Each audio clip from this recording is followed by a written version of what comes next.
አስደንጋጭ ነው።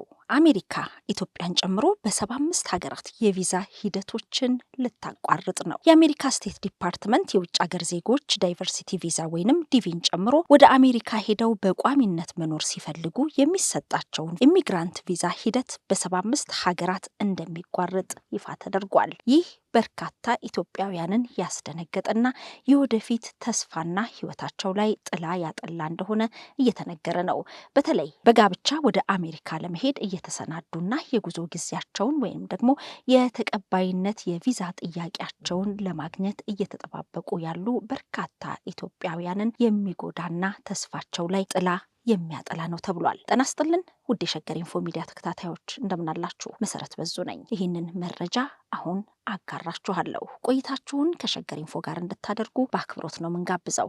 ለሸገር ኢንፎ አዲስ የሆናችሁ ሰብስክራይብ በማድረግ ቤተሰብ እንድትሆኑ በአክብሮት እንጠይቃለን። በተለያየ ጊዜ ወደ አሜሪካ የሚገቡ ስደተኞች ላይ ጠንካራና ጥብቅ የሆነ አቋም እያራመደች የምትገኘው አሜሪካ በትላንትናው ዕለትም በ75 አገራት ላይ የጉዞ እገዳን ጥላለች። ይህ ደግሞ ዲቪ ሎተሪን ጨምሮ በጋብቻም ይሁን በተለያዩ ምክንያቶች ወደ አሜሪካ ሄደው በቋሚነት ለሚኖሩ ስደተኞች የምትሰጠው ቪዛ ላይ ነው እገዳ መጣሏ የተሰማው። በትላንትናው ዕለት በወጣው መረጃ የአሜሪካ ፕሬዝዳንት ዶናልድ ትራምፕ አስተዳደር ኢትዮጵያንና ኤርትራን ጨምሮ ከ75 ሀገራት ለሚመጡ ሰዎች የስደተኝነት ቪዛ የሚሰጥበትን ሂደት ላልተወሰነ ጊዜ ማገዱ ተሰምቷል። ስደተኞች ወደ አሜሪካ የሚገቡባቸውን ሕጋዊ መንገዶችን ይበልጥ እያጠበቀ ያለው የትራምፕ አስተዳደር ይህ አዲስ ውሳኔ ከሚቀጥለው ሳምንት ረቡዕ ጥር 13 2018 ዓ.ም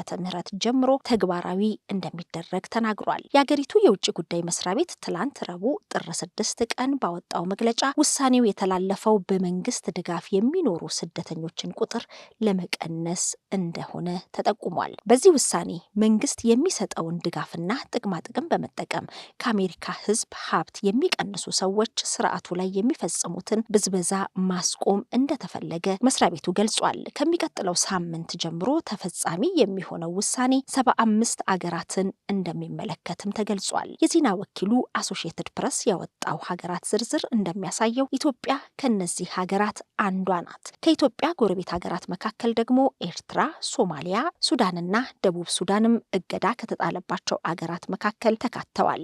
ዩጋንዳ፣ ሩዋንዳ፣ ታንዛኒያና ሪፐብሊክ ኦፍ ኮንጎም ውሳኔው የሚመለከታቸው የምስራቅ አፍሪካ ሀገራት ናቸው ተብሏል። ሩሲያ፣ ኢራን፣ ግብጽ፣ ሊቢያ፣ የመንና ሶሪያም ከ75 ሀገራት መካከል ተጠቅሰዋል። በአዲሱ ውሳኔ መሰረት ከእነዚህ ሀገራት የሚመጡ ሰዎች የሚያቀርቡት የስደተኝነት ቪዛ ተቀባይነት አይኖረውም። ይህ እገዳ የተላለፈው በጊዜያዊነት እንደሆነ ቢጠቆምም ለምን ያህል ጊዜ እንደሚቆይ ግን የተባለ ነገር የለም።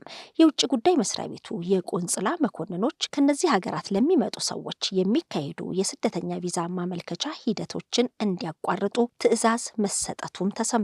ይህ እገዳ እንደ ጊዜያዊ ጎብኚዎች ወይንም ለንግድ ስራ የሚጓዙ ሰዎች ያሉ ስደተኛ ያልሆኑ ቪዛ ጠያቂዎች ላይ ተፈጻሚ እንደማይሆን ተገልጿል። የውጭ ጉዳይ መስሪያ ቤት ምክትል ቃል አቀባይ የሆኑት ኃላፊ የአሜሪካ መንግስት እርዳታ ፈላጊ ለሆኑና የአሜሪካን ሕዝብ ልግስናን ያላግባብ ሊጠቀሙ የሚችሉ ስደተኞች ብቁ አይደሉም ብሎ ለመመደብ ስልጣኑን ይጠቀማል ብለዋል። የመንግስት ድጋፍና ጥቅማጥቅሞችን የሚወስዱ የውጭ ሀገር ዜጎች እንዳይገቡ ለመከላከል ሲባል የተላለፈው ውሳኔ አሰራሩ እንደገና እስከሚገመገም ድረስ እገዳው ይቀጥላል ብለዋል። ከ10 ቀናት በፊት ፕሬዝዳንት ዶናልድ ትራምፕ በአሜሪካ የሚኖሩ ስደተኞች ከመንግስት የሚያገኙትን የእርዳታ ድጋፍ ወይንም ዌልፌር የሚያሳይ ዝርዝር መረጃ በሰንጠረዥ መልክ በትሩዝ ሶሻል አካውንታቸው ላይ ማጋራታቸው የሚታወስ ሲሆን በሰንጠረዡም ላይ በአሜሪካ ከሚኖሩ የኢትዮጵያ ተወላጅ ስደተኛ ቤተሰቦች መካከል 47.6 በመቶ የመንግስት ድጋፍ ተጠቃሚ መሆናቸውን የሚያሳይ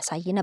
ፕሬዝዳንቱ በማህበራዊ ገጻቸው ባጋሩት መረጃ መሰረት በአሜሪካ የሚኖሩ የኢትዮጵያ ተወላጅ ቤተሰቦች ከሌሎች ሀገራት አንጻር ከፍተኛ የሚባል የመንግስት ድጋፍ ተጠቃሚ መሆናቸውን ያሳያል። መረጃው በአሜሪካ የሚኖሩ የኢትዮጵያ ተወላጅ ስደተኛ ቤተሰቦች ኢሚግራንት ሃውስሆልድስ 47.6 በመቶ ያህሉ ቢያንስ ከቤተሰቡ አንዱ የመንግስት ማህበራዊ ድጋፍ ተጠቃሚ መሆናቸውን የሚገልጽ ነው። ምንም እንኳን ቤተሰቦቻቸው ሰራተኛ ቢሆኑም አሜሪካ ውስጥ የተወለዱ ልጆቻቸው በመንግስት በሚደገፍ የነጻ የትምህርት ቤት ምሳ ወይንም የጤና መድን ተጠቃሚ ከሆኑ ያ ሙሉ ቤተሰብ እንደ እርዳታ ተቀባይ ተቆጥሮ በዝርዝሩ ውስጥ መካተቱ ቁጥሩን ከፍ አድርጎታል። ይህ የፕሬዝዳንት ዶናልድ ትራምፕ መረጃ ኢትዮጵያውያን ላይ ከስነ ልቦና ጫና ባለፈ ወደፊት የሚደረጉ የቤተሰብ ጥሪዎችንና የቪዛ ሂደቶችን አደጋ ላይ የሚጥል እንደሆነ አመላካች ነበረ። ይህንን ተከትሎ ጉዳዩን በቅርበት የሚከታተሉትና በአሜሪካ የህግ ባለሙያ የሆኑት አቶ ሙሉዓለም ጌታቸው ይህ መረጃ በፈረንጆቹ የቀን አቆጣጠር ጃንዋሪ 5 ላይ በወጣ ጊዜ በዚህ መጠን የኢትዮጵያ ስደተኛ በዌልፌር ስር መሆኑ አስደሳች ዜና አይደለም ሲሉ ተናግረው ነበር። አሁን ላይ የወጣውን የቪዛ እገዳም የህግ ባለሙያው አቶ ሙሉዓለም ይህ ከኢትዮጵያ ለሚመጣ ስደተኞች መጥፎ የፖሊሲ አቅጣጫ ሊያስቀምጥ እንደሚችል ገልጸው የምትችሉ ሰዎች ከዌልፌር መውጣት ብትችሉ የተመረጠ ነው ሲሉ አሳስበው ነበረ። ይህ መረጃ ከወጣ ከ10 ቀናት በኋላ ብዙ ኢትዮጵያውያንን ሊጎዳ የሚችል ውሳኔ የአሜሪካ መንግስት አስተላልፏል። ስደተኞችን በተመለከቱ ጉዳዮች ላይ ጠንካራ ውሳኔዎችን እያስተላለፈ ያለው የፕሬዝዳንት ዶናልድ ትራምፕ አስተዳደር ባለፈው ታህሳስ ወር ላይም በአገሪቱ ለሚገኙ ኢትዮጵያውያን ተሰጥቶ የነበረውን ጊዜያዊ የህግ ከለላ ማንሳቱ ይታወሳል። የጥገኝነት መብት የሌላቸው ኢትዮጵያውያን ከአሜሪካ እንዳይባረሩ እንዲሁም ደግሞ የስራ ፍቃድ እንዲያገኙ አስችሎ የነበረው ይህ አሰራር የተዘረጋው ከ3 ዓመታት በፊት ነበረ። የዚህ ህጋዊ ከለላ የቆይታ ጊዜ እንዲያበቃ መደረጉን ተከትሎም የዚህ ስርዓት ተጠቃሚ የነበሩ ኢትዮጵያውያን በ60 ቀናት ውስጥ አገሪቱን ለቀው እንዲወጡ መታዘዛቸው ይታወሳል። በተጨማሪም ፕሬዝዳንት ትራምፕ ለብሔራዊ ደህንነት ስጋት ናቸው ብለው በተፈረጁ እንደ ሩሲያ፣ ኢራን፣ አፍጋኒስታን እንዲሁም በርካታ የአፍሪካ ሀገራት ስደተኞች ላይ የተለያዩ ገደቦች ሲጥሉ ቆይተዋል። ህዳር ላይ አንድ አፍጋኒስታናዊ ስደተኛ 2 አሜሪካ ብሔራዊ ዘብ ወታደሮች ላይ የፈጸመውን ጥቃት ተከትሎ ኤርትራውያንን ጨምሮ የ19 አገራት ዜጎች ወደ አገሪቱ እንዳይገቡ መከልከላቸው ይታወሳል። በታህሳስ ላይ በተጨማሪ 5 ሀገራት እና በፍልስጤም አስተዳደር የተሰጡ የጉዞ ሰነዶችን የሚጠቀሙ ሰዎች ክልከላ ውስጥ ተካተዋል። በዚህ ገዳ ውስጥ ከተካተቱ አገራት የመጡ ስደተኞች ያቀረቧቸው የጥገኝነት ጥያቄዎች፣ የዜግነት ሂደትና የግሪን ካርድ ማመልከቻዎችም ታግደው እንደሚቆዩ መገለጻቸው ይታወሳል። ከወራት በፊት ለ2 ዓመት ለኢትዮጵያውያን የሚሰጠው የቪዛ የቆይታ ጊዜም ወደ 3 ወር ማጠሩ የሚታወስ ነው። ይህ የሆነው የአሜሪካ የውጭ ጉዳይ ሚኒስቴር ስደተኛ ባልሆኑ የቪዛ አመልካቾች ላይ ባደረገው የፖሊሲ ለውጥ ምክንያት መሆኑ ይታወሳል። በውሳኔውም ቢ1 እና ቢ2 በሚለው ምድብ ውስጥ ለንግድና ለጉብኝት ወደ አሜሪካ የሚጓዙ ኢትዮጵያውያን የሚያገኙት ቪዛ ለ2 ዓመት የሚቆይ ነበር። በተጨማሪም የቪዛ የቆይታው ጊዜው እስከሚጠናቀቅ ድረስ በተደጋጋሚ ወደ አገሪቱ እንዲገቡ ያስችላቸው ነበር። ይሁንና ግን ከወራት በፊት በተደረገው የፖሊሲ ለውጥ የቪዛውን የቆይታ ጊዜ ወደ 3 ወር በማሳጠር በተጨማሪም በአንድ ቪዛ ተደጋጋሚ ወደ ሀገሪቱ መግባት እንዳይቻል ተከልክሏል። ምንም እንኳን የተጓዦች የቆይታ ጊዜ ባይጠናቀቅም ከአሜሪካ ከወጡ በኋላ በዚያው ቪዛ ተመልሰው መግባት እንዳይችሉ መወሰኑ ይታወሳል። የአሁኑ የቪዛ እገዳ ደግሞ ብዙ ኢትዮጵያውያንን ያስደነገጠና የወደፊት ተስፋቸው ላይ ጥላ ያጠላ ሆኗል። በተለይ ደግሞ በጋብቻ ተሳስረው ተራርቀው ያሉና ከዛሬ ነገ አንድ ላይ እንኖራለን በሚል እየተጠባበቁ የነበሩትን ያስደነገጠ ነው። ይህ የቪዛ እገዳ ለምን ያህል ጊዜ እንደሚቆይ የተባለ ነገር የለም። እስካሁን ግን አሜሪካ በ44 የአፍሪካ ሀገራት ላይ የጉዞ እገዳ ጥላለች።